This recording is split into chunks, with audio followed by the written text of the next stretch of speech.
Chapter 11. A Sense of Belonging. I long, as does every human being, to be at home wherever I find myself. Maya Angelou. Having a place to call home, or at the very least a place where you know well enough to let your guard down, let your mind relinquish its burdens of the day and embrace the warmth of a blanket, a lover, or a shelter. It is a universal right of all the living to have a place where they can belong. This, naturally, as all things, have different needs, opinions and lifestyles, can cause conflicting environments and views which typically lead to discourse, be it civil or not, which itself leads to problems of its own. Problems such as a matter of coexistence. History has shown that so many different cultures just don't seem to get along, that there's a drive to either dominate, manipulate, or outright destroy another's culture if it differs so vastly to their own social norms. These problems are still felt today. If more so, they've been intensified to the extremes that borderline on the insane. And in this blind rage of hate, we lose the humanity we, over the generations and history, have wrestled, conversed, evolved, and rationalized, where the rich demand the poor to take in a diaspora, when they themselves own mansions and wealth capable of sustaining entire communities, yet keep it hoarded like the dragons of old. Though all is not lost, there are those that still hold true to their hearts a shared decency and acceptance of the other, along with the innocent curiosities and desire to learn and adapt as time ever presses forward to a future that we may not know, but will come to understand as it arrives, unbothered by our grievances. The dawn had come for the camp of the Muakalla nomads. After a night of festive feasting, dancing, and exchanges of good tidings, the long rest of all was but the first stage of their morning routines. The smouldering remains of the central campfire had still burning wood embers that were then used to kindle the smaller fires for the catering tent, as well as another suited to washing clothes in hot soapy water encased in a small vat that rotated thanks to the power of a bicycle being pedalled by one of the more athletic men in the camp. The nomads were a bustling bunch, and everyone had their own role to play in the symphony of day-to-day life in the desert. From the outskirts, groups of women carrying buckets of water from the nearest wells had arrived from their morning walk just before the sunrise had brought the heat of the Red Star. The children helped the older generations with moving and organizing the floor, clearing it of clutter, weeds, and dust that had blown in overnight, and gathered around to be told stories of long passed down by the generations. As for the men, they were busy with carpentry, building wooden beams from imported wood that had been brought in the day before by the cart, knitting and sewing fabrics together to make artisanal carpets, rugs, and blankets from a mixture of wools and animal fur.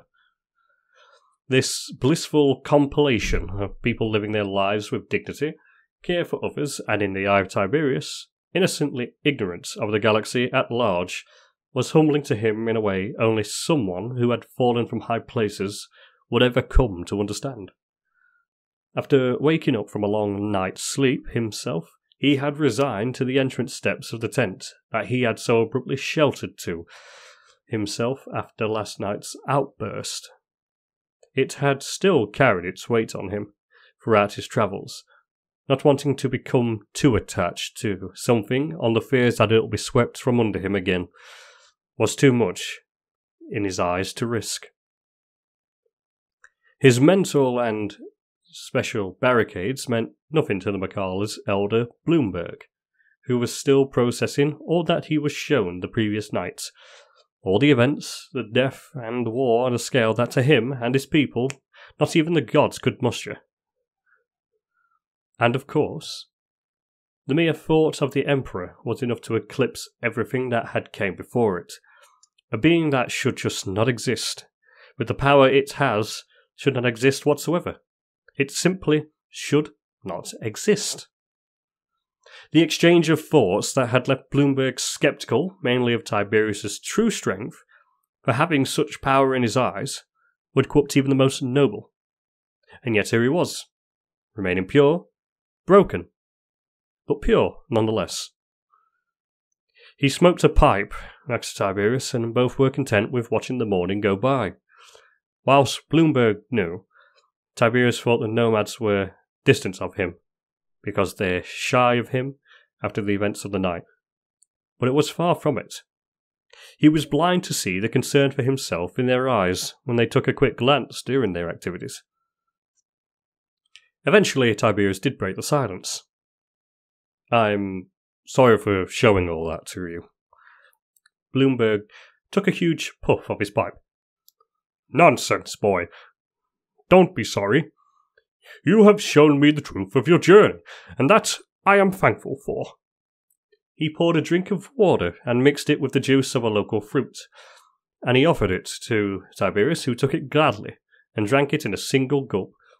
Though the glass was not catered to its size, its sweetness was like the most ripened berries of home, or the lips of his wife. It was good, and nothing more. The elder had given him another glass. "And not just that. Though you may not see it, you've started your own journey of the mind." Gesturing to his forehead. "It can be a prison, and you've shown me its great confines.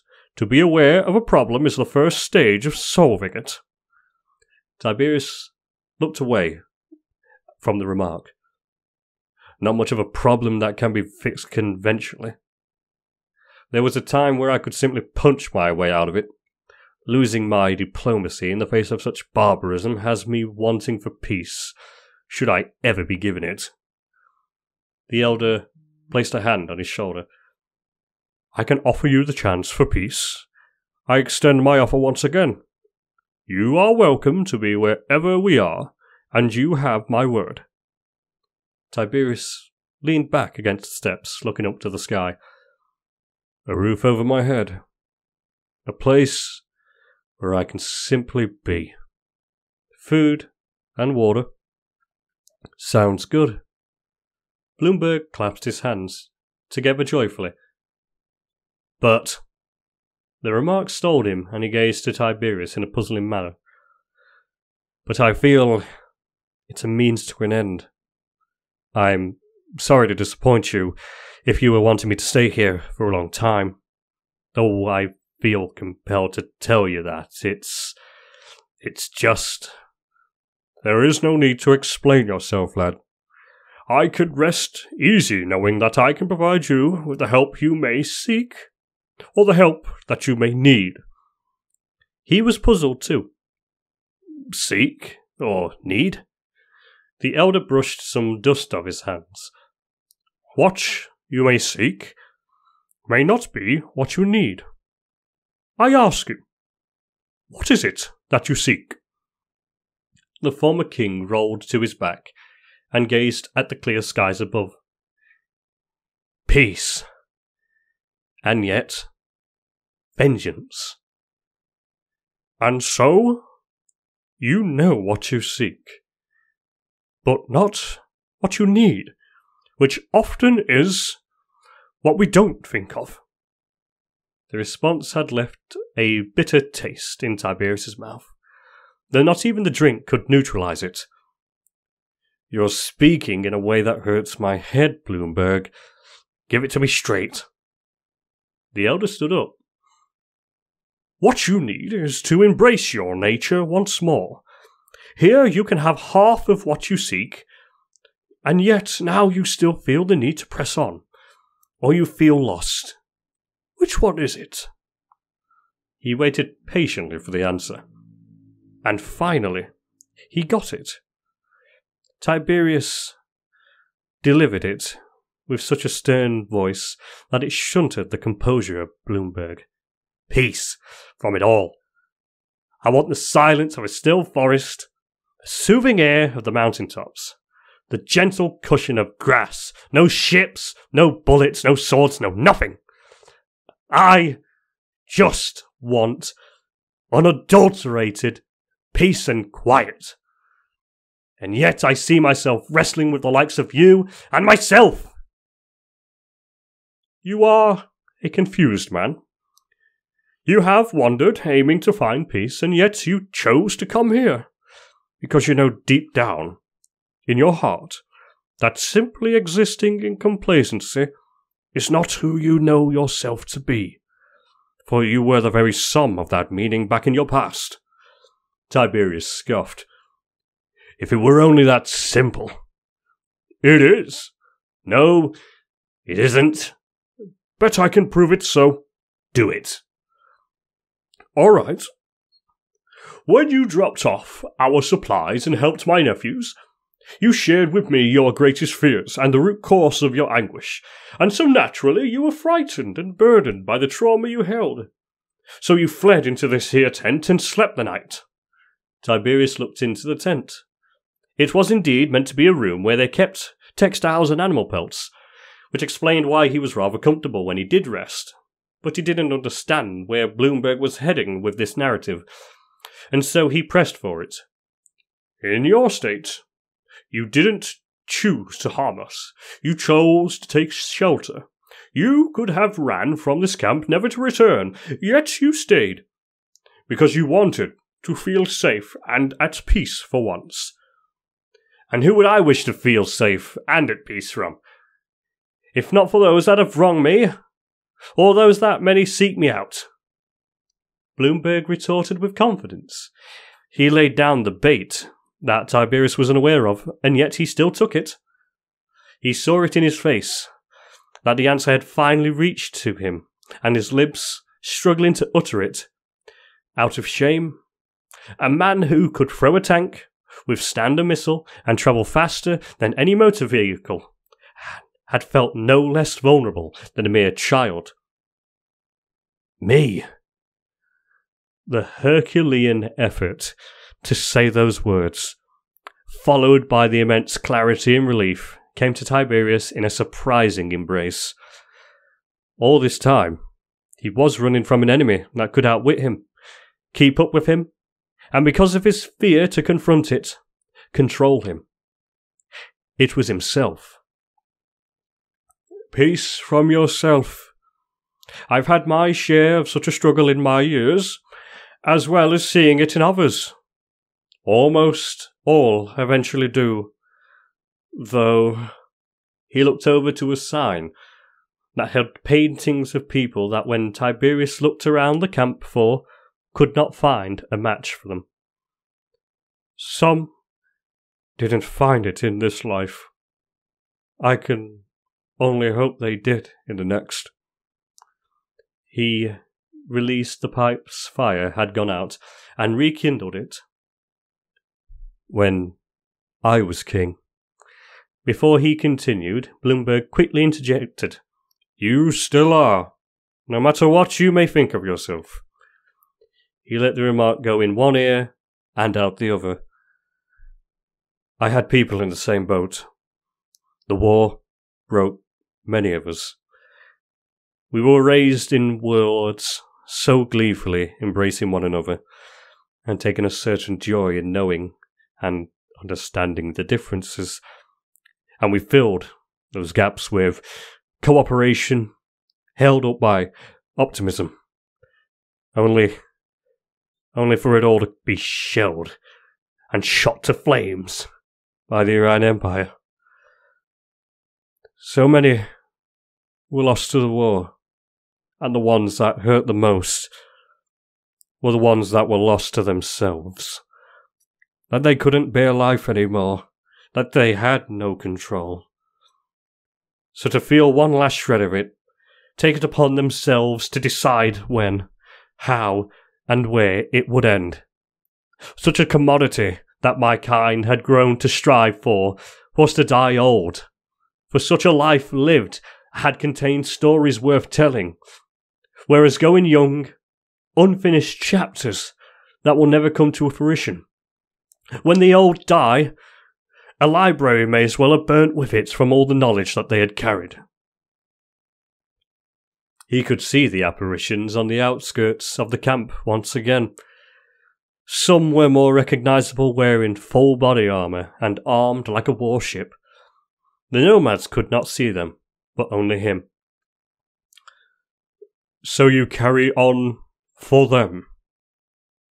It puzzled Tiberius, though Bloomberg was right and he surrendered to it. I do.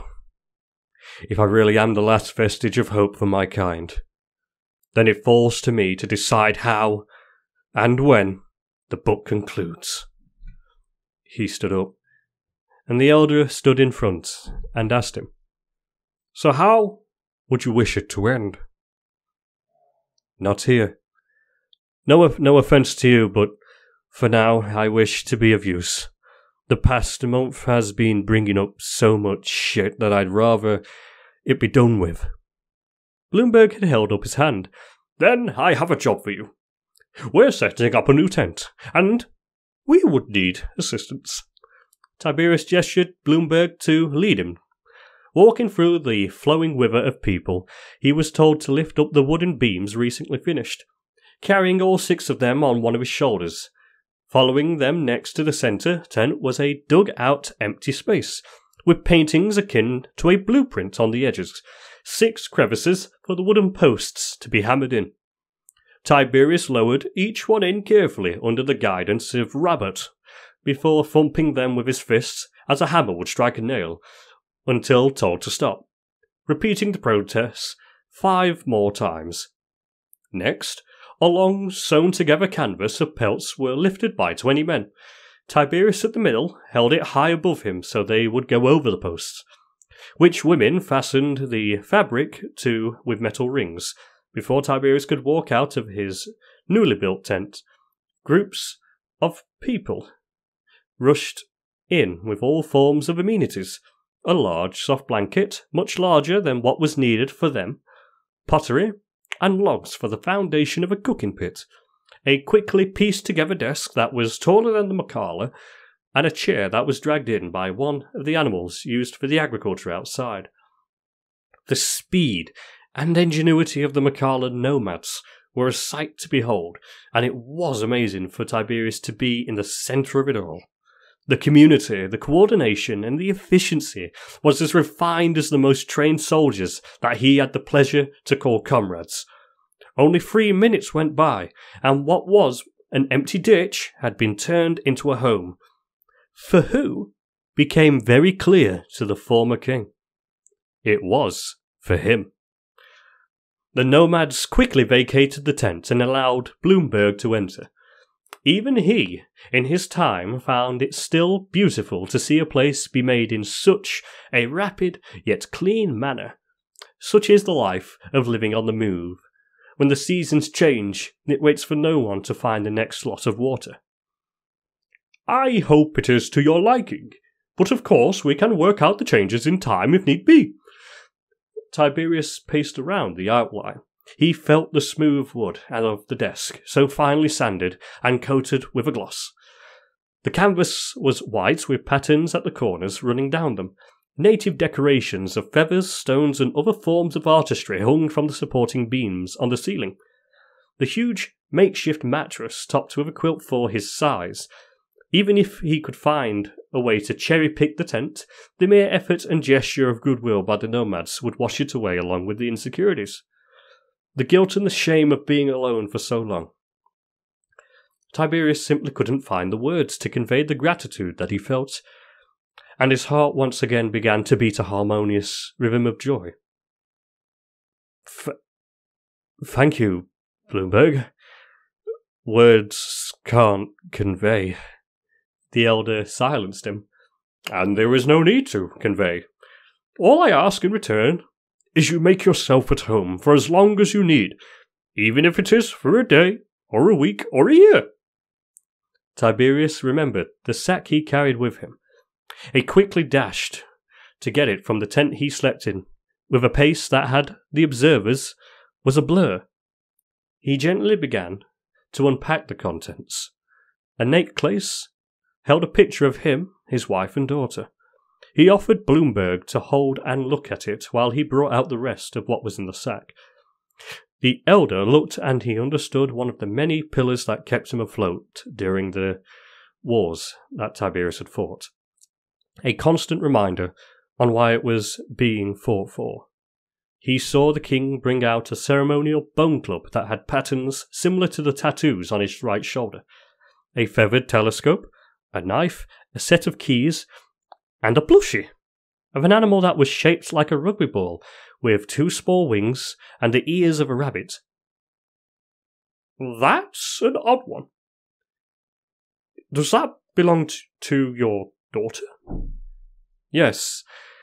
It was a cartoon character that she liked. It was, called Sergeant Hugglepuff. She said she wished he was real so he could help me fight the bad guys. I remember watching the cartoons with her too. It ate entire warships in short order. Honestly, wacky stuff. And important to you. It's okay. No one enters without being invited. And they always ask first. I would say take your time. Settle down here. Move things wherever you wish. And then, we may have something for you to do. So you're not bored. With a wave, Bloomberg took his leave and allowed Tiberius to acquaint himself with his new tent. He jumped immediately on the quilt and wrestled with the blankets. So fluffy, he relaxed and looked to the ceiling, throwing a small ball up to it, catching it, and doing the same again. His mind had been taken away, and quickly replaced with boredom. So he immediately sprung to action, heading out the tent to the sight of some looking at him along with Bloomberg. He asked a simple question. So, what's first to do? Over the course of 2 weeks, Tiberius had grown closer to the nomads, and more open to their company. With his power and gifts, he made the daily life for them easier. He had joined them in dances around the campfire, much to the entertainment of the elders, though he had to adjust to the different food that was available and readily made for the desert in hunts for game that was more palatable for him. Robert and Rabot had become both his friends and guides alongside that of Bloomberg, who every night would check on him. Bit by bit, Tiberius felt general happiness encroach on him, and he embraced every ounce of it. Truly, if this was to be the prospect of him for the foreseeable future, then he was happy with it.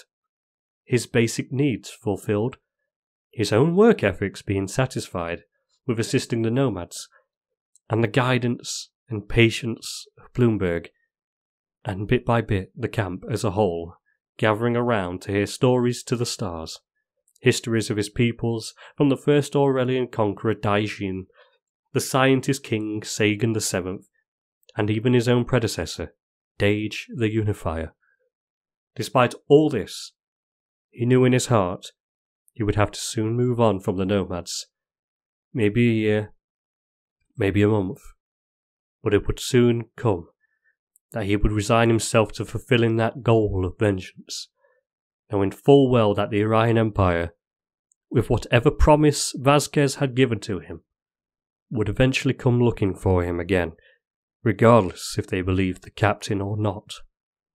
For the fanatics would only believe that their anathema was gone if they saw his bones on display in a museum. Light years away, making an approach vector towards the TRAPPIST system, the Pyrrhic negotiations warp drive had worked at near maximum capacity for longer than would be deemed reasonable, though thankfully for the ship's integrity, it began to slow down to a more reasonable speed. Throughout the ship, was a shadow of both positive anticipation and dreadful doubt. Those that knew of the deception were twirling their thumbs, and more so the ones that knew the real identity of the ship's captain, Vasquez. The captain had secluded himself to his quarters with the guidance of Jarl, and they were rehearsing and pondering the many outcomes. What Eidolon might say, how he would react.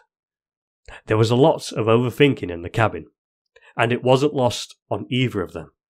But to be coming face to face with one of the high echelons, much less the Illuminator himself, nothing was too much.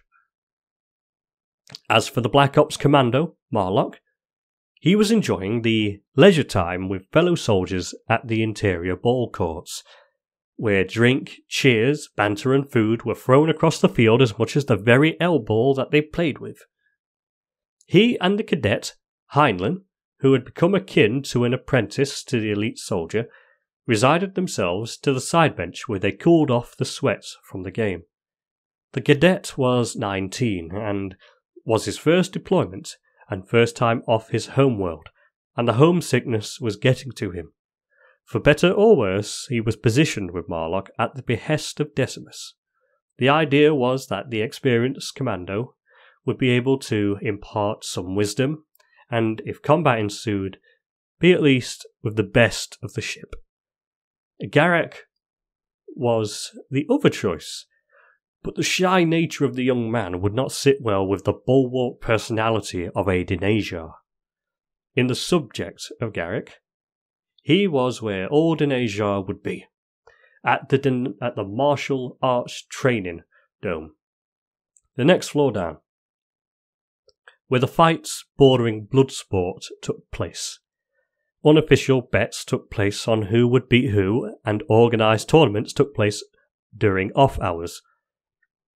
Garrick was in the midst of the quarter-finals against a beast of a Yorbrail Justicar. He was one of the honour guards to Kalur. This one was even taller than Garrick, at a monstrous 14 feet tall. Despite the 3-foot height difference, Garrick shunted his opponents with his signature horns that each Denajar had. Using the opportunity, he hurled the Braille man over his head in a suplex and knocked him out cold. The crowd cheered as he let out the roar of a wild beast, with sweat still dripping off his black scales, glistening like polished metal.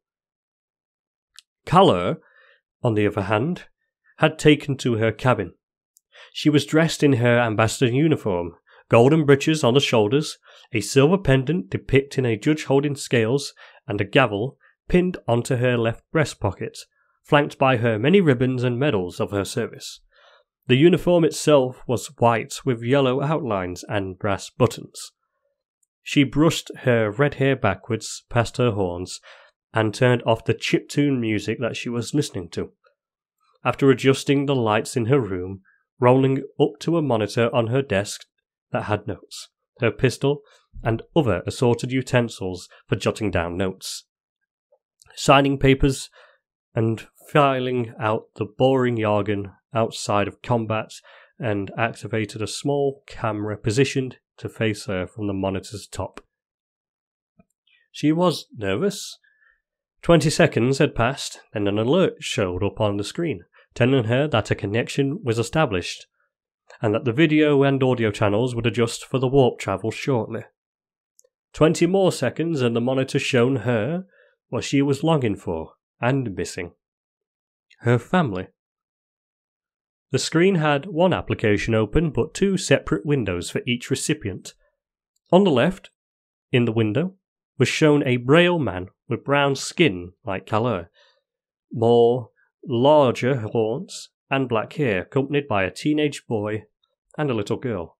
Still a toddler, she waved to the camera, and it made Kalur smile as far as her lips would allow. She could make it out in the backdrop the walls of what she recognized to be the interior of her house, even light years away, possibly across the galaxy entirely. The other screen had the backdrop of a military barracks, and one individual, a young Braille man just past 20 years, who had hair similar to Kaller's. He was wearing battle armour of a low-ranking cadet of the Braille Enforcement Corps, who take dealing with internal affairs and conflicts on worlds that have the gall to defy Orion rule. Kaller leaned towards the monitor. "How are all my lovelies?" said with a very cheery voice. The daughter jumped for joy. "Mommy! Mommy! Have you beaten the bad guys yet?" Her excitement had sanctioned some restraints from the father, who waved to Kaller. "How goes the expedition, honey? Seen any pretty sights that I may need to get jealous over?" "Oh, Detton. Been to Benisva to pick up Garuda." The mention of the name had immediately everyone on the monitor pause, until the young man spoke. "For what, Mom?" "No good comes from him being there." "So it is true, then?" The remark had her confused. "What is true?" Her husband informed her. "Word is that Tiberius Sorin is back, and that the Illuminator himself has took it upon to march his entire legion of the faith to the Trappist system.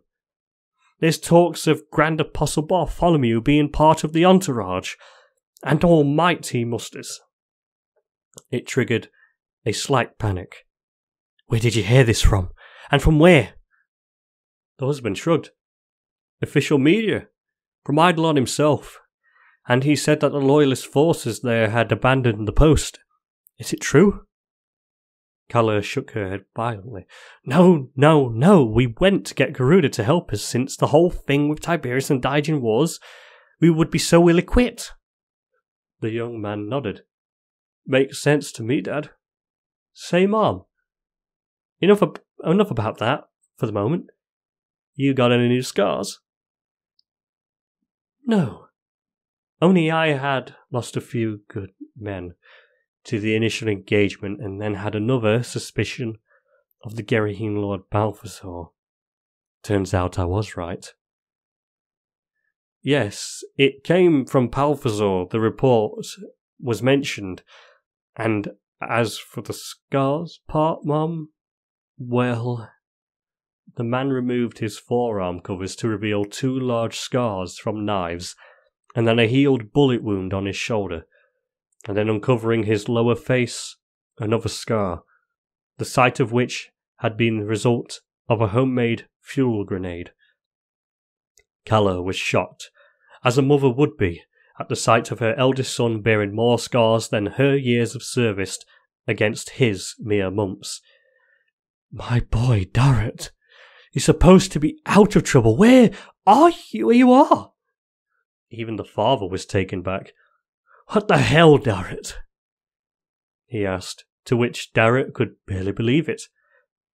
"Ever since the news of Tiberius' return, the faithful have been gallivanting around proclaiming it to be the end of days and all sorts of shit." Kaller had halted him. "Language?" "Sorry, Mom, but the civil unrest has skyrocketed across this and many worlds. Turns out the forces are getting stretched thin as a result, and some have turned violent." The little girl, with a worried voice, exclaimed, "Brother, don't let them hurt you." The younger brother had followed on. "Am I going to be soon there, Mom?" Turning to look at her directly through the monitor with a heavy concern gripping on his face, the cold anxiety of it all settling in. Kaller wished that she could be there to hug her son and tell him that it would be okay. "No, my boy. I'd make sure you'd be positioned somewhere quiet," Detton abruptly and coldly stated. "Like where our boy Darrett is right now. That used to be quiet." The concern for their young was visibly displayed on their faces. The unease of the father not being there to advise and protect his son physically, and Kaller feeling helpless apart from giving words of encouragement. She leaned back on the seat. "I should tell you all to stay strong. We'll have this sorted in no time, that's a promise. With all that is being positioned at the Trappist system, this seemingly ever-encroaching nightmare will be over soon, and then I can be back in time For your 5th birthday. Hey, Carlisle. The young girl smiled while holding a stuffed bear. I'll make sure to grow up as big and smart as you, Mum. Or be better, Angel. The husband looked to the outside of the large living room. Sorry, dear. It's the town hall calling for a meeting. I'll have to go. So little time had been spent on this reunion, the last of which was over a month ago. God damn it! We must talk soon again, please, Calla spouted, her husband nodding in agreement. Love you, hon. I miss you. Calla blew a kiss to the monitor and received one back from her husband, along with the goodbyes and waves from her 2 youngest children, leaving only her and her eldest son Darrett. The young man had placed back on his coverings, and a red datapad blared behind him, in which he inspected. Mom, it's another riot. A squadron is cornered in a shopping mall, and projectiles are being thrown. The frustration of Calla had escalated where she punched her desk. She wanted more time to talk, but her anger was put aside when she saw her son smiling. Don't worry, Mum. I'll prove you raised a good son. I'll be safe. She smiled back. Make your mother proud. Before he reached to turn off the transmission, he took a deep breath. I'm scared, Mom. For you, for Dad, for everyone. What if he breaks free and comes for us all?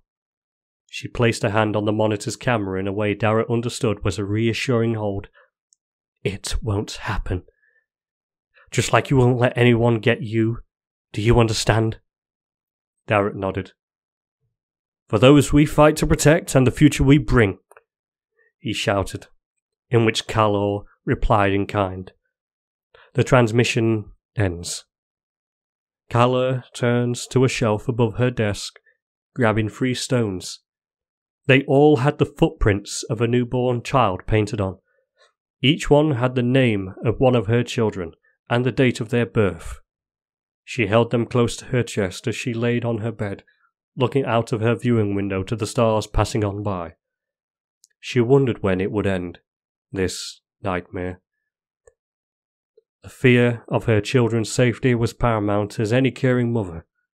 Her comrades, her responsibilities, all were starting to drop their weights onto her, and she knew she had to shoulder it more than ever before. That is the end of chapter 20. That is the end of chapter 12. Thank you for listening. Bollocks, it's 11. Blech. That is the end of chapter 11. Stay tuned for chapter 12.